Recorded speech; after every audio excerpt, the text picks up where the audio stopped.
各位大家好，我係劉慧卿團隊嘅代表，因為今日咧就有另一個活動咧撞咗期，咁所以我同阿劉慧卿喺一個分工嘅情況之下咧，咁我就嚟呢度。咁點解我會嚟呢度咧？咁其實一來我本身對鄉郊係比較有感情，雖然我係城市人，但係我之前做咗8年嘅西貢區議員，咁今屆冇做啦。咁其實我想趁住呢個機會咧，將西貢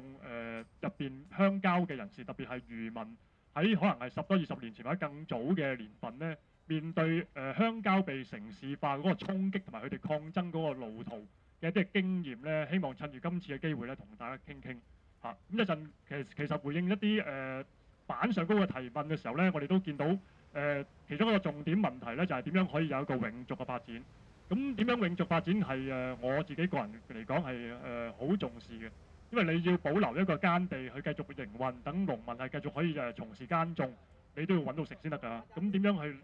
協助呢啲農民係喺繼續從事耕種之餘，亦都可以配合到城市即係個急速需求，尤其是經濟發展上嗰個需求，等佢哋真係可以有一個不但只係持續而係永續嘅發展咧。呢個係我今日嚟嘅即係其中一個重點嘅關心嘅地方。咁另外咧，我想即係都反映一下咧，其實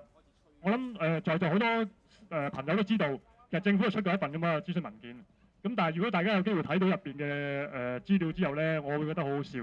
即係由08年提出，09年、10年就做咗2次嘅諮詢，而家8月尾就係第3次諮詢就完結啦。但係3個咁大規模嘅新市鎮發展，仲要係由一個農地轉做新城市，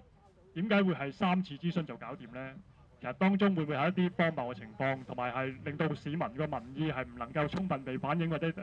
被諮詢、被重視呢？我相信呢個係嚟緊，唔單止係新界東北發展係需要值得關注，而係整體香港嘅發展呢都係值得關注嘅地方。咁希望一陣間時候呢係大家去討論。時間已經夠啦，咁我哋請